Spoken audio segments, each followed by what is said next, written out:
നമ്മുടെ ചികിത്സാ സംവിധാനങ്ങളും ആരോഗ്യരംഗവും ലോകോത്തരമാണെന്ന് മുഖ്യമന്ത്രി ആരോഗ്യമന്ത്രിയും ഒക്കെ ഇങ്ങനെ പറഞ്ഞുകൊണ്ടിരിക്കുമ്പോഴാണ് ഇത്രയും പരാധീനത നിറഞ്ഞ ഒരു സംവിധാനം കോഴിക്കോട് പ്രവർത്തിക്കുന്നത്. ആ സംവിധാനമാണ് ഇത്തരം ക്രിമിനലുകൾക്ക് പുറത്തേക്ക് ഇറങ്ങിപ്പോകാൻ പഴുതൊരുക്കുന്നത്. 400ഓളം അന്തേവാസികൾക്കുള്ളത് ഏതാണ്ട് 5 സുരക്ഷാ ജീവനക്കാരാണ്.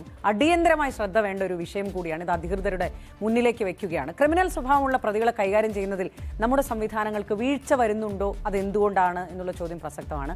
മാനസികാരോഗ്യ വിദഗ്ധനായ ഡോക്ടർ പി.എൻ. സുരേഷ് കുമാർ സംസാരിക്കുന്നത് കൂടി കേൾക്കാം. ഇത്തരത്തിലൊരു വ്യക്തി ശരിക്കും ഇതൊരു ക്രിമിനൽ ആളാണ്. അയാളെ ഒരു മനോരോഗത്തിൻ്റെ ആനുകൂല്യം വെച്ചുകൊണ്ട് നമുക്ക് ഒരു മനോരോഗ ആശുപത്രിയിൽ ചികിത്സിക്കേണ്ട വ്യക്തിയല്ല. കാരണം ഇത്തരത്തിലുള്ള പേഴ്സണാലിറ്റി ഡിസോർഡറുള്ള ഒരു വ്യക്തിയെ നമ്മൾ ജയിലിൽ നിന്നും മനോരോഗ ആശുപത്രിയിൽ കൊണ്ടുവരുമ്പം തീർച്ചയായിട്ടും ജയിലിൽ കിട്ടുന്ന അത്തരത്തിലുള്ള സുരക്ഷാ സംവിധാനങ്ങളൊന്നും തന്നെ നമുക്കൊരു ആശുപത്രിയിൽ കൊടുക്കാനായിട്ട് കഴിയില്ല. അത്തരത്തിലുള്ള സെക്യൂരിറ്റി സിസ്റ്റമോ അല്ലെങ്കിൽ 24 hours മോണിറ്ററിംഗ് സിസ്റ്റമോ അവിടുത്തെ ഭിത്തികളോ ഒക്കെ നോക്കിയാണ് വെച്ചിങ്ങനെ സാധാരണ രോഗികളെ പാർപ്പിക്കാൻ വേണ്ടിയിട്ട് നമ്മൾ ചെയ്യുന്ന ഭിത്തികളാണ്. അപ്പോൾ ഇത്തരത്തിലുള്ള ഭിത്തികളൊക്കെ ഇടിച്ചു തകർക്കാനും അതിനെ മറികടക്കാൻ അവിടുത്തെ പരിമിതമായിട്ടുള്ള സുരക്ഷാ സംവിധാനങ്ങളെയെല്ലാം മറികടക്കാനൊക്കെയുള്ള നല്ല ബുദ്ധിശക്തിയൊക്കെ ഉള്ള ആളുകളായിരിക്കും ഇത്തരത്തിലുള്ളൊരു ആൻറ്റി സോഷ്യൽ പേഴ്സണാലിറ്റി ഉള്ള വ്യക്തികൾ. പിന്നെ മാത്രമല്ല, ഇത്തരത്തിലുള്ള ആൻറ്റി സോഷ്യൽ പേഴ്സണാലിറ്റിക്ക് മരുന്നൊന്നുമില്ല. നമുക്കൊരു മരുന്ന് കൊടുത്ത് മാറ്റിയെടുക്കാൻ കഴിയുന്ന അല്ലെങ്കിൽ കൗൺസിലിങ്ങിൽ കൂടി മാറ്റിയെടുക്കാൻ പറ്റുന്ന ഒരു മാനസികാവസ്ഥയല്ല അവർക്കുള്ളത്.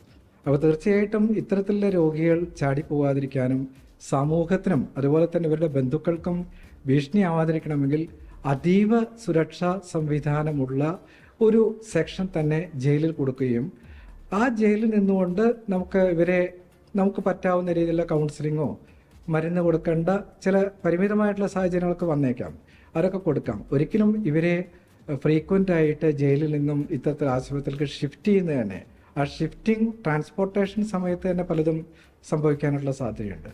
മാത്രമല്ല ഇത്തരത്തിൽ ആശുപത്രിയിൽ കിടത്തുന്നത് മറ്റുള്ള രോഗികൾക്കും സേഫ്റ്റി ഇല്ല. കാരണം പലപ്പോഴും മറ്റുള്ള രോഗികളെ ഉപദ്രവിക്കാനായിട്ട് സാധ്യതയുണ്ട്, ആശുപത്രി സ്റ്റാഫിനെ ഉപദ്രവിക്കാനുള്ള സാധ്യതയുണ്ട്.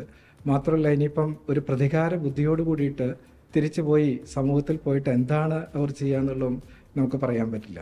അപ്പോൾ അതുകൊണ്ട് തന്നെ നമ്മുടെ സിസ്റ്റം മൊത്തം മാറ്റേണ്ടിയിരിക്കുന്നു. ഇത്തരത്തിലുള്ള ഒരു മനോരോഗത്തിൻ്റെ പരിഗണന വെച്ചുകൊണ്ട് ഇത്തരത്തിലുള്ള പ്രവർത്തനം, ഇത്തരത്തിൽ കൃത്യം നടത്തുന്ന ആളുകളെ തീർച്ചയായിട്ടും മനോരോഗ ആശുപത്രിയിൽ കൊണ്ടുവരാതെ ആ ഒരു ജയിലിൽ തന്നെ ഒരു അതീവ സുരക്ഷാ സംവിധാനങ്ങൾ ഉപയോഗിച്ചുകൊണ്ട് അവർക്ക് നമുക്ക് കൊടുക്കാൻ പറ്റുന്ന ചികിത്സകൾ കൊടുക്കുകയാണെങ്കിൽ ഇത്തരത്തിലുള്ള ഈ സംഭവങ്ങൾ നമുക്ക് വീണ്ടും ആവർത്തിക്കാതിരിക്കാനായിട്ട് നമുക്ക് കഴിയും.